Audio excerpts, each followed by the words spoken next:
from Royal Communications Incorporated. Pleasant good morning and welcome to King's Newsroom for the 5 minutes of high-grade balance, incredible news about Liberia and the rest of our one word. Today is Wednesday, September 10th, 2025.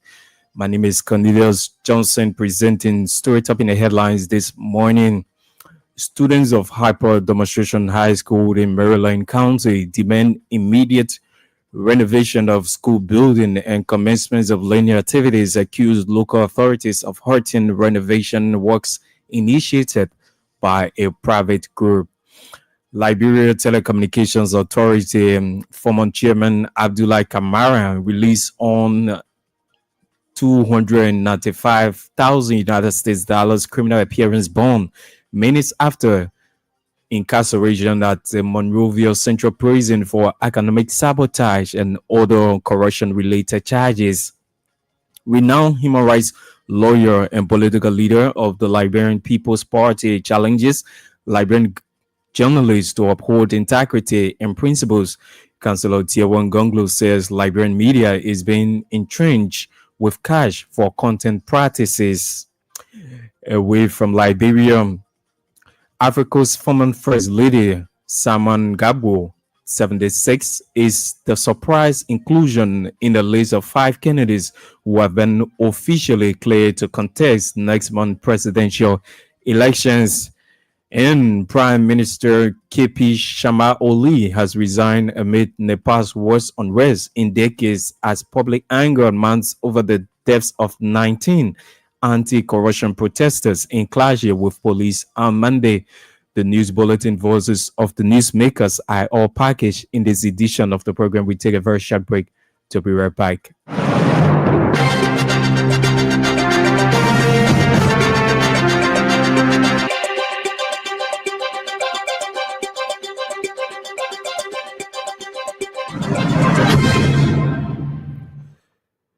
More than 100 students of the Harper Demonstration High School on Tuesday took to the streets in Harper to protest against what the term local government authority refusal to renovate their school.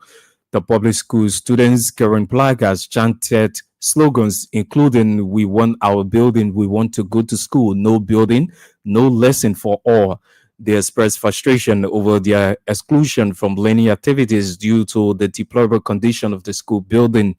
The protesting students also petitioned Maryland County local authorities to ensure the resumption of renovation works, which was initiated by the BDO Foundation. According to reports, the BDO Foundation has since halted the school renovation following an alleged stop order from Maryland County local authorities. Speaking on behalf of the students, Melvin Toole, Student Council Government President, questioned Maryland Superintendent Henry Cole about the decision to stop the renovation works. In response, Superintendent Cole said the government has issued no order to halt or nor halted the renovation as claimed, describing the situation as politics, adding that the BDO Foundation did not consult local authorities before commencing the project. According to him, the ministry did not stop any renovation on the school building, adding that he and other alumni members of the school toured the facility and secure funds to renovate the school through the Ministry of Internal Affairs. Former Liberia Telecommunications Authority Chairman and Chief Executive Officer of Tamai Corporation, Abdullah Kamara, has been released from the Monrovia Central Prison following a 295,000 United States dollars criminal appearance bond filed by his legal team. The criminal appearance bond was filed by the former LTA chairman minutes after he was incarcerated at the Monrovia Central Prison. Earlier on Tuesday, the First Judicial Circuit Court, Criminal Code C, ordered the rearrest and subsequent detention of the former LTA boss at the Monrovia Central Prison. His rearrest and detention followed multiple corruption-related charges brought down against him and others by the Liberia Anti-Corruption Commission. The charges, according to an LACC indictment, include economic sabotage, theft of property, misapplication of entrusted property, criminal facilitation, and criminal solicitation, among others. According to the LACC indictment, Kamara and others allegedly misused public funds and also falsify official reports, which it says violates sections 15.50 and 15.81 of the Liberia Penal Code. Meanwhile, Kamara's release now sets the stage for what many are calling a high-profile trial at Criminal Court C. Kamara's case has formed part of other cases being considered a landmark in Liberia's ongoing fight against corruption. Criminal That's renowned human rights lawyer and political leader of the Liberian People's Party, Councillor Tiewan Ganglo, has challenged Liberian journalists to uphold the principles of ethical journalism and resist what he called growing trend of cash for content practices. In a statement issued on Tuesday, Councillor Ganglo emphasized the critical role of Liberian journalism in diplomatic or democratic societies, describing it as a noble profession that shines light in dark places, hold public officials accountable, and empowers citizens with the truth. He, however, expressed concern over what he describes as the increase of unethical practices within the Liberian media landscape, particularly the acceptance of financial incentives in exchange for favorable coverage of politicians and other influential figures. Councillor Gonglo warned that such conduct, which he termed as cash for content politics, undermines the credibility of the press, compromises the integrity of journalists, and poses a serious threat to democratic governance. He argued that such practice is a form of mercenary journalism used to distort public discourse and weakens national institutions. The renowned human rights lawyer and politician at the same time urged media practitioners to demonstrate and uphold integrity and refrain from engaging in play for pay or play for play mercenary journalism. Limba County Senator Samuel Koga risked being arrested for refusing to honor a 65,025 United States dollars judgment from Supreme Court in connection to an action of Davos. The Davos action, according to our judicial correspondent, was instituted by his wife, Madam Rometa Yoda Koga, who is seeking to end her year-long liquor contract with him.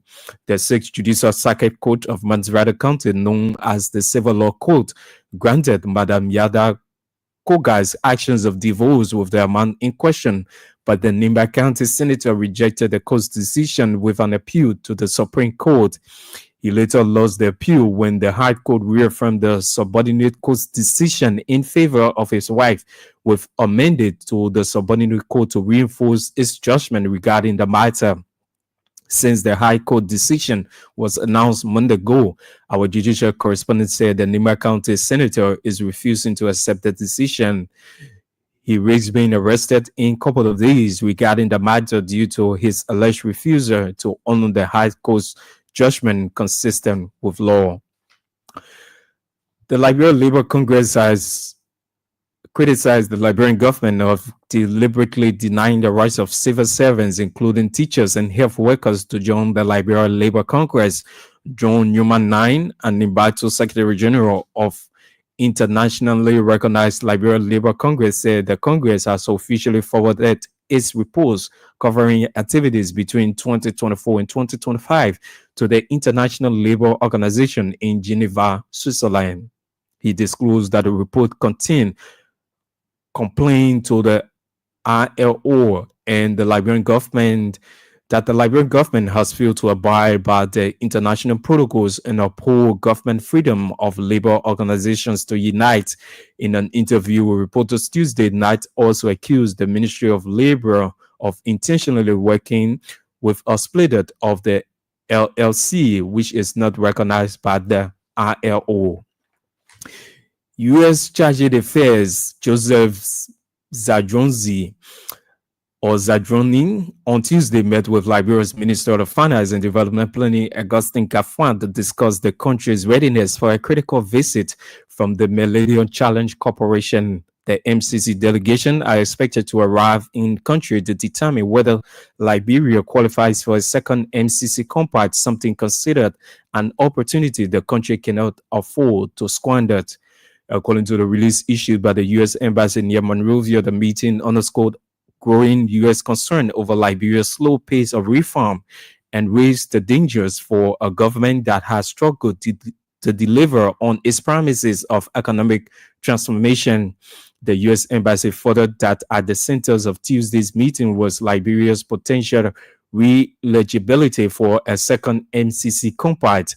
The first compact, which concluded in 2021, focused on infrastructure, particularly in electricity and road systems. Despite the U.S. has indicated its willingness to continue engagement, requalification is not automatic and depends heavily on Liberia's performance in key governance and economic indicators. The meeting also focused on the country's stated transition from aid dependency to trade and investment-based economy. Resign economic the senior economic consultant at the Ministry of Finance and Development Planning, say May Ko, has criticized Finance Minister Augustine Gafan's leadership, accusing him of poor administrative oversight and allowing the ministry to operate on autopilot. In a strong statement issued regarding the 2.8 million United States dollars of budget spending, the former consultant alleged that the ministry is plagued by a lack of coordination, weak internal controls, and minimum accountability. Mako pointed to the 2025 General Auditing Commission report, which revealed that the government, through the Ministry of Finance, could not account for 2.8 million in public funds, terming it a result of the Minister Gafan's weak leadership at the ministry. He argued that the ministry's response to the audit blaming documentations issues was a weak excuse, especially given the extensive internal paper trail required for financial transactions. The chairman of the Senate Committee on Ways, Means and Finance, Prince Moyi, says the Liberian government is losing millions in United States dollars by allowing private companies to engage in the storage of petroleum products. The Bond County senator argued that there is a need for the Liberian Petroleum Refinery Corporation to explain how it relegated some of its statutory responsibility to private companies in the country. According to Senator Muyi, Liberia is the only country in West African sub-region that allow private companies to engage in the storage of petroleum products. Addressing a press conference at his Capitol building office, Senator Muyi vowed to present a communication to the plenary of the Liberian Senate for intervention in the matter upon resumption of the national legislature. Today's development now. The National Lottery Authority has expressed concern regarding recent media publications which claim massive corruption, nepotism, illegal unemployment, intimidation of staff, and arbitrary dismissal within the authority. In a press statement issued Tuesday, NLA termed the report as unfounded and misleading. The release added that as a public institution mandated to oversee the development and management of gaming and gambling activities across the country, NLA operates under strict regulatory frameworks and adheres to principles of transparency, accountability, and good governance.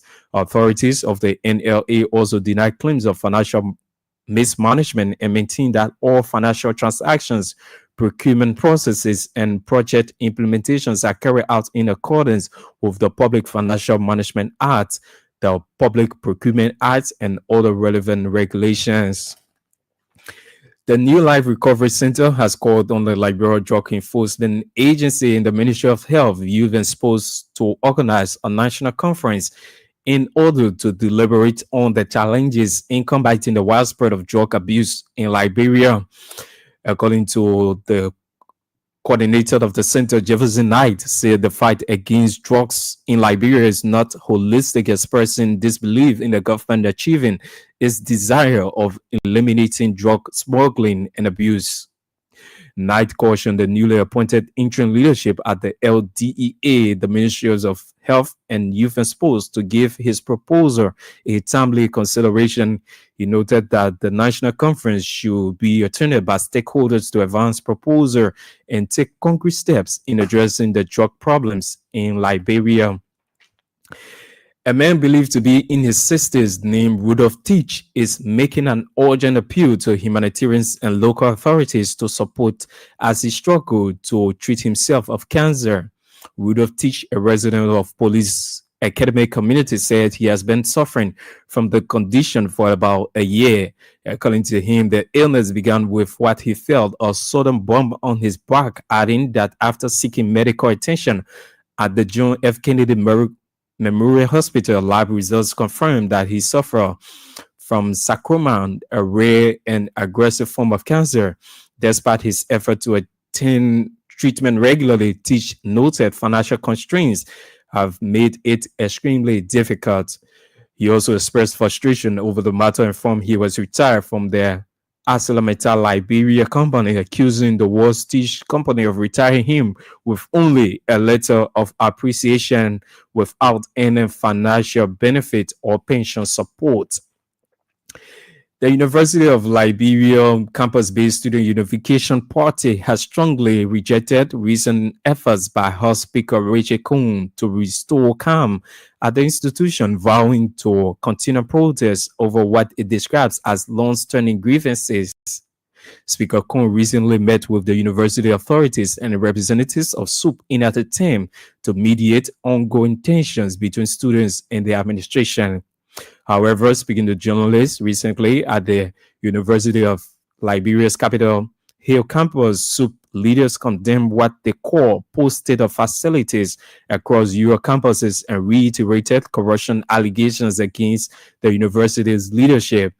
That describes the decision by the university to resume number academic and administrative operations as an affront and disservice to the student body, arguing that it ignores the critical issues they have raised. The student group further criticized your president, Dr. Lydia Mapayan, describing her over 7 months leadership at the university as a complete failure.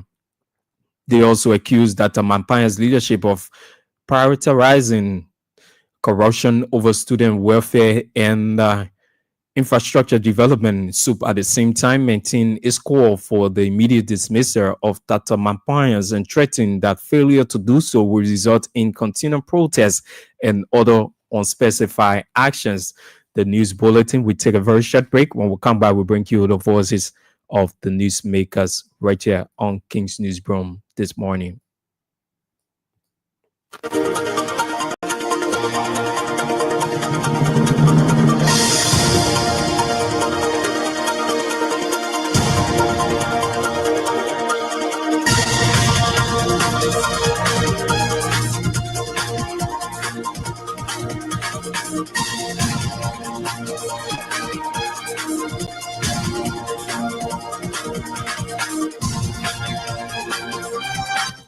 Indeed, if you just joining us, it's a reminder you are in tune to King's Newsroom. 45 minutes of aggregate balance, incredible news about Liberia and the rest of our one word. Today is Wednesday, September 10th, 2025.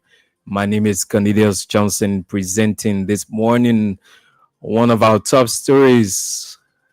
Students of Harper Demonstration High School in Maryland County demand immediate renovation of school building and commencement of learning activities, accuse local authorities of hurting renovation works initiated by a private group. Let's now bring you voices of the newsmakers.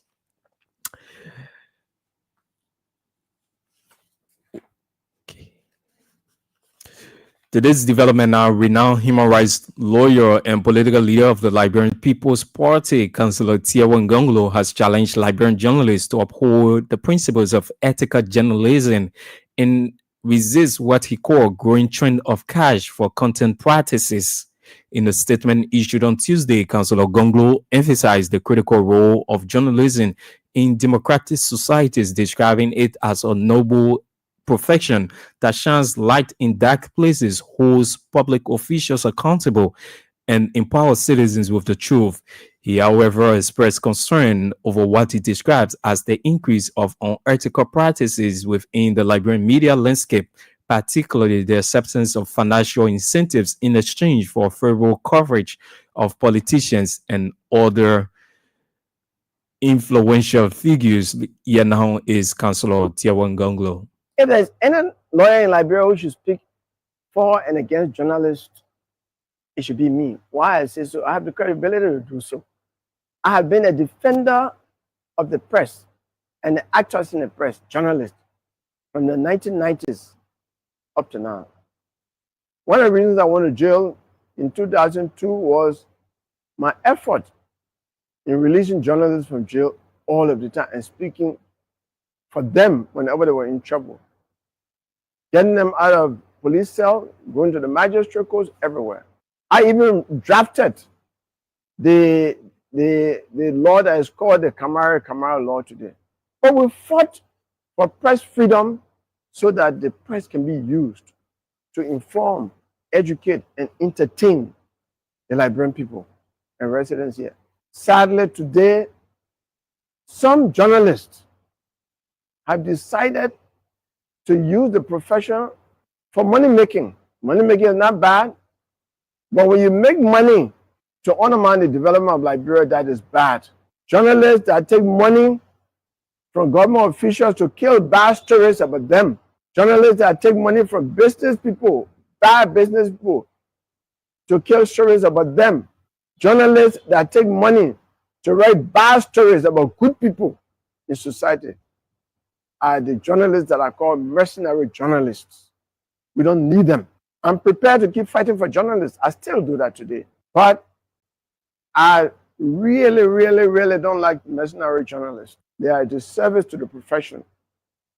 So today I ask all Liberians in and out of government to join me to denounce mercenary journalism.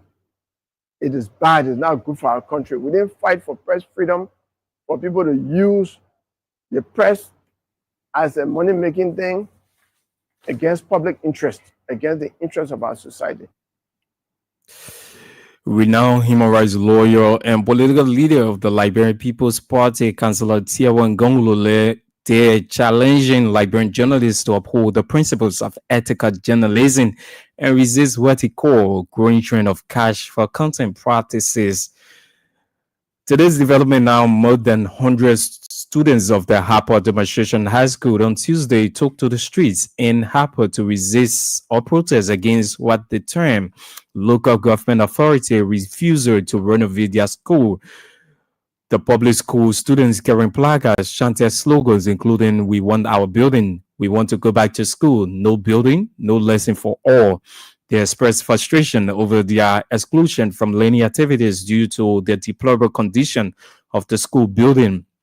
Speaking on behalf of the students, Melvin Toole, Student Council Government President, questioned Maryland County Superintendent Henry Cole about the decision to stop the renovation works. Okay,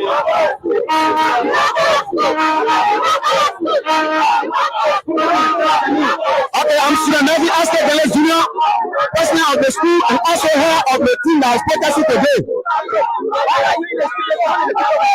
Yeah, we are in the school because our building is up there. You can see our building now. They have scattered our building, no see, nothing, not in the school. We just taking the house. For the time the school was banned, not just for the time they played the school was funded. The government, we are going to issue that we need renovation, because other than that, city for renovation. The government refuse to renovate our school. Today, we learn our Augusta American kid from nowhere and ask to renovate the school. While they now carry on the project, the local government, which of course they receive those the office of the Ministry of Education, between the city government, they stop the renovation.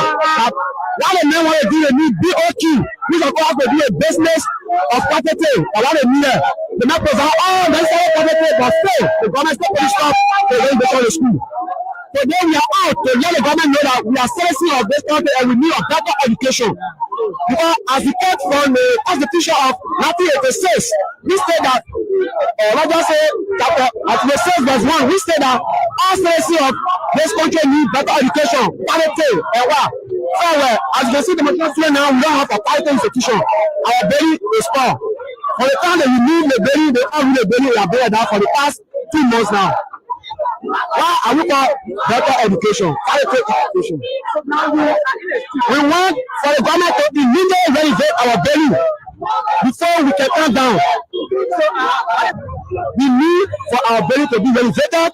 And secondly, we want for all the students that are within the graduate to help us to guide us in the land so that the government can see reason to renovate our belly. In response, Superintendent Cole said the government has issued no order to stop the renovation as claimed, describing the situation as politics, adding that the Builder Foundation did not consult local authorities before commencing the project. According to him, the ministry did not stop any renovation on the school building, adding that he and other alumni members of the school toured the facility and secure funds for the renovation through the Ministry of Internal Affairs. Here now is the superintendent of Maryland County. Government, the local government have not stopped any renovation. You hear me?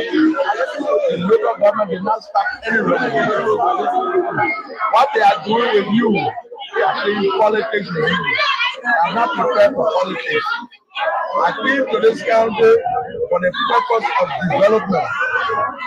The people went to the school. The procedure is you have to tell me what you intend to do. First of all, I saw demonstration school as an alumni because with some of my colleagues in the United States. And we saw that the school was very discouraging. So what we did was that we decided to meet the Ministry of Education. We met the ministry and they told us they didn't have any plans for now to fix the school. So we did a tour of the school and we found out that there was a need for the school to be repaired. So we did the communication with the Ministry of Internal Affairs so that the county can have it as a priority project. The ministry has consented and the money has been made available. He's the superintendent there of Maryland County, Superintendent Melvin Tool. They're speaking as Superintendent Cole speaking there from Maryland County. Earlier, you listened to the Student Council Government President Melvin Tool. They're demonstrating in the streets of Harper against what the term local government authority refusal to renovate their school. Today's development now, the chairman of the Senate Committee on Ways, Means and Finance, Prince Moyi, says the Liberian government is losing millions in United States dollars by allowing private companies to engage in the storage of petroleum products. The Bond County senator argued that there is a need for the Liberian Petroleum Refining Corporation to explain how it relegated some of its statutory responsibilities to private companies in the country. According to Senator Moyi, Liberia is the only country in the West African sub-region that allows private companies to engage in the storage of petroleum products. The country has lost significantly to storage fees that has been charged over the period to private owners and other terminals owners that are in the business of storing petroleum products in the country. So when this investigation was done, it was not limited to Liberia as a case study. We took information from neighboring countries, specifically Sierra Leone. We went outside the South region. We took information, credible information. We had experts advising us so that we're not bringing anything before the plenary for approval that will come back to haunt the plenary.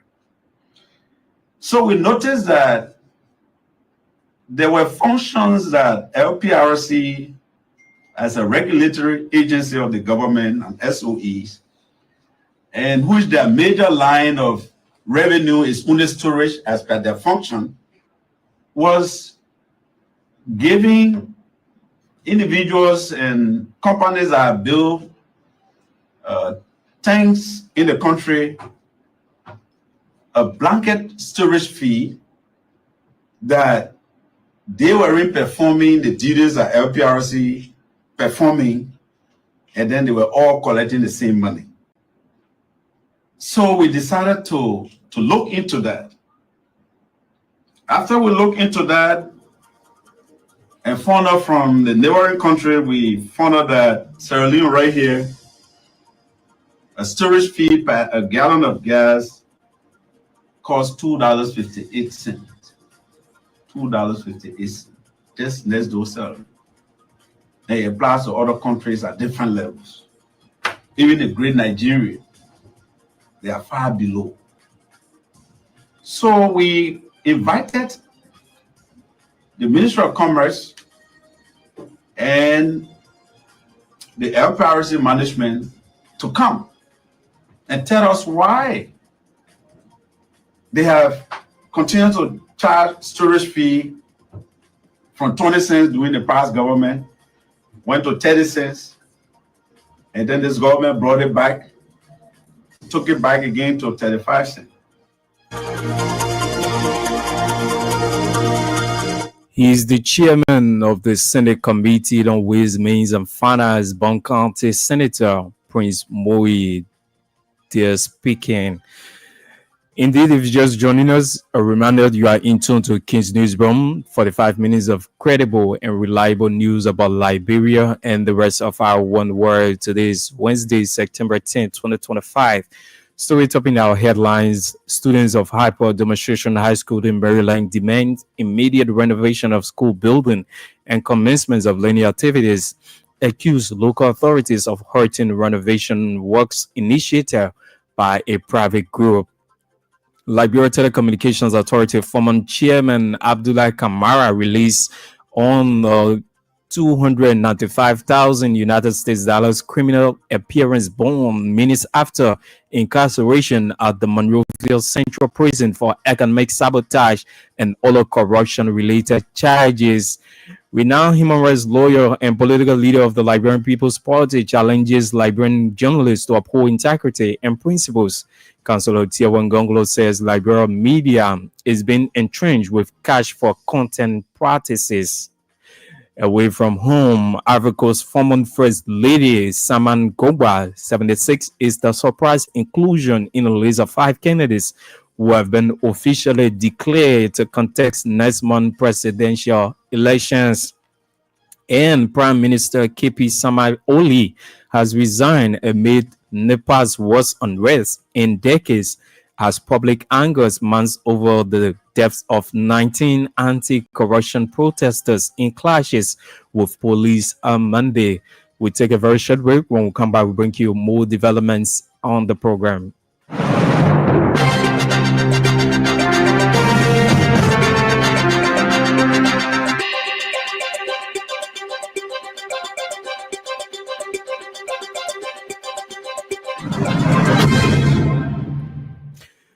Many thanks for being there and welcome back. The New Life Recovery Center has called on the Liberia Drug Enforcement Agency, the Ministries of Health, Youth and Sports to organize a national conference in order to deliberate on the challenges in combating the widespread of drug abuse in the country. Coordinator of the center, Jefferson Knight, said the fight against drugs in Liberia is not holistic, expressing disbelief in the government achieving its desire of eliminating drug smuggling and abuse in Liberia. Knight cautioned the newly appointed interim leadership at the LDA and the Ministries of Health, Youth and Sports to give his proposal a timely consideration. To just break down ghettos and the drugs users and addicts are all over the streets, communities, villages, and towns, and they're not being put into rehab center. It just undermine the entire fight. So that's why we are saying it is very important at this stage for the LDEA, the Liberian government, the Ministry of Health, to organize a stakeholder meeting or like a drug conference on the way forward and bring these stakeholders, service providers together. It's not about people who want seeing this as an opportunity for making money overnight. That's why I've been undermining this fight. That's why I've been undermining the fight. Especially the ones that hear about money being given by the international community or the government has a budget of $2 million. Then people from inside these institutions, it has been alleged that you begin to see them organizing bookers organizations with their friends outside, and those monies are siphoned to those organizations, and nothing happens to the fight. So there are organizations who are on the ground, who have been on the ground with the experience, like some of us and other groups, work with these institutions, bring them on the table, let's chart a new course, let's chart a new direction. that put strategies, mechanisms into place that will address this thing. Because this drug issue, just imagine for the last 2 months, we have documented deaths related to drug issue. The spark and die, the new, another new drug, or the just enforce that drug, that the young people are being victimized of. It's serious. So the Bwaka administration should be able to look into that. The Ministry of Health, the LDEA, and all the different sectors responsible for fighting this thing. All Liberian churches, mosques, the religious community, parents, schools, we all need to come together to see, because one of the breeding ground for the recruitment of drug addicts in our country is the schools. He's the coordinator of the New Life Recovery Center, Jefferson Knight. They're calling on the ministries of health, youth and sports, and the Liberia Drug Enforcement Agency to organize a national conference in order to deliberate on the challenges in combating the widespread of drugs abuse in Liberia. The Labour Congress has criticized the Liberian government of deliberately denying the rights of civil servants, including teachers and health workers, to join the Liberia Labour Congress. John Newman Knight, an embattled Secretary General of internationally recognized Liberia Labour Congress, said the Congress has officially forwarded its reports covering activities between 2024 and 2025 to the International Labour Organization in Geneva, Switzerland. He disclosed that the report contained complaint to the ILO that the Liberian government has failed to abide by the international protocols and uphold government freedom to labor organizations to unite. We send our report to the ILO, the International Labour Organization for the Workers of Liberia. The report was sent last week because the international body, the ADRAC Bureau for Workers, asked us to submit our report to the ILO, and we did. Basically, what is happening in Liberia from 2020 up to present, put up in details. What is happening, interference with government not respecting the ILO Convention 87 and 98, which call for freedom of association and the right to collective bargaining for public sector workers, denying the right of public sector workers to form or join a union or trade union. Already, the public sector workers, being a member of the Liberia Labour Congress in 2019, they've been paying dues, but our colleagues, 2023, they went to the court, and the former Minister of Labor, Charles Gibson, took the charade and said that he's the minister, sent the decision from the Supreme Court, said we'll go for re-election. The opinion of the Supreme Court was not adhered to. So we've, the leadership that are in power right now in 2022, when the government took over, we went to the Minister of Labor. We had a series of meetings with him, and we told him that there's a red flag. The former minister who was here, the then God who were here, they never treated us fair, and besides that, the way he conducted the election, it was interference, and he told SAR. And so, want you as a minister to look into it. Today's development now, renowned senior economic consultant at the Ministry of Finance and Development Planning, CMECO, has criticized Finance Minister Augustin Gafan's leadership, accusing him of poor administrative oversight and allowing the ministry to operate on autopilot. In a strong statement issued regarding the $2.8 million United States dollars of budget spending, the former consultant alleged that the ministry is plagued by a lack of coordination, weak internal controls, and minimal accountability. Mako pointed to the 2025 General Auditing Commission report, which revealed that the government, through the Ministry of Finance, could not account for $2.8 million in public funds, terming it as a result of Minister Gafan's weak leadership at the ministry. Minister Gafwan have shown to be very incompetent in running the affairs of the Ministry of Finance and Development Planning. He's not a very good administrator at all. The ministry is just on autopilot, basically. All the ministers that are appointed, assistant, deputies, they're all doing their own thing, and there's no coordination from the Minister of Finance. Let's take, for example, simple thing in regards to administration or administrative issues. Gafwan himself said that, let's take the GSC report. That's the current one, GSC report that was done in 2025. GSC said that Gafwan and his ministers could not account account for $2.8 million US dollars. And the Ministry of Finance came up with a rebuttal saying that they have some archive issue and that's why we account because the document lost in the archive. But that's not true. The document is there and they have reason why they are holding that document. The Ministry of Finance has great system in storage documentations. The Ministry of Finance to write a check of $5 to leave Ministry of Finance. It goes through at least 29 different persons. 29 different offices and units. If you say that the archive issue, the archive of Ministry of Finance is way behind the mansion there by the ocean there. So every person that signs a document of Ministry of Finance keeps a copy of the signed document. When the document comes, all the documents are returned to the Minister of Finance and sent downstairs to the budget minister. From the budget minister, it goes to a city minister of budget, and it goes to the various units. The University of Liberia campus-based Student Unification Party has strongly rejected recent efforts by House Speaker Roger Cohn to restore calm at the institution, vowing to continue protests over what they describe as long-standing grievances. Speaker Cohn recently met with the university authorities and representatives of SUP in an attempt to mediate ongoing tensions between students and the administration. However, speaking to journalists at the university's Capitol Hill campus, SUP leaders condemned what they call post-state of facilities across UR campuses and reiterated corruption allegations against the university's leadership. Mapaya is a disappointment, and Mapaya has failed to run a university. It's clear that in 3 days, we cannot see concrete things, especially our demands being answered decisively. Party will ensure that Mapaya leaves the University of Liberia, and there will be unspecified resolution. Prior to even having meeting with legislature in an attempt to have dialogue, we have had meetings. In 7 months, Mapaya has been president of the University of Liberia. The party has initiated tons of conversation on the issue of basic necessity of the students. Why is Mapaya not addressing it? Why is Mapaya not addressing the issue of buses? We ran a whole semester last semester without a single bus on the center, and the party is clear. These are basic things that the university must achieve. You cannot be making 15,000 employing your credits.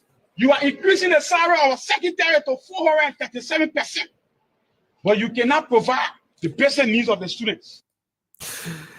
Leader of the Student Unification Party, they're speaking to the development now. A man believed to be in his 60s named Rudolph Teach is making an urgent appeal to humanitarians and local authorities to support him as he struggles to treat himself of cancer. Rudolph Teach, a resident of Police Academy community, says he has been suffering from the condition for about a year. According to him, the illness began with what he felt a sudden bump on his back, adding that after seeking medical attention at the John F. Kennedy Memorial Hospital, lab results confirmed that he suffers from sarcoma, a rare and aggressive form of cancer. Despite his efforts to attend treatment regularly, Teach noted financial constraints have made it extremely difficult. Started last September. With a little bump on my back. It was a kister, so they said, "Daddy, something is going on your back." And I didn't think good of that. I never knew what that. It's not the big. And all of a sudden, we started growing. It grew as big as an orange. And I went to GFK. Well, I was still on my back at first, and I started bleeding. I went to GFK. They used to wash the soul. To wash your soul. So they one period is that my country let me down. I worked for so many years. The benefit I supposed to enjoy my old age is taken from me. And that's not life all over.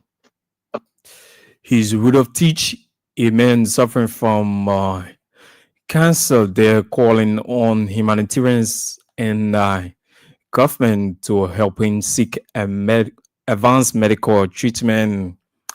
Away from home now, Africa's former First Lady Saman Gobo, 76, is the surprise inclusion in the list of 5 candidates who have been officially declared to contest next month's presidential elections.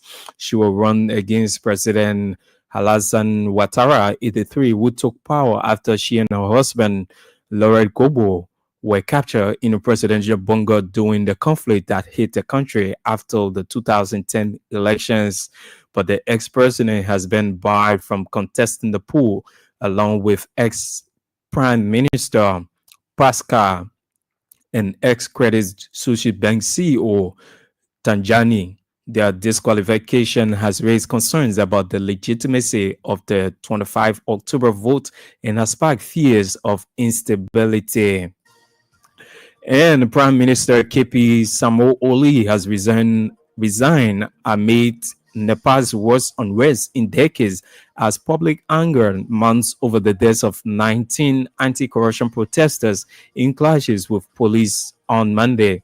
On Tuesday, crowds set fire to parliament in the capital, Kamadu, sending thick black smoke billowing into the sky. Government buildings and the houses of political leaders were attacked around the country.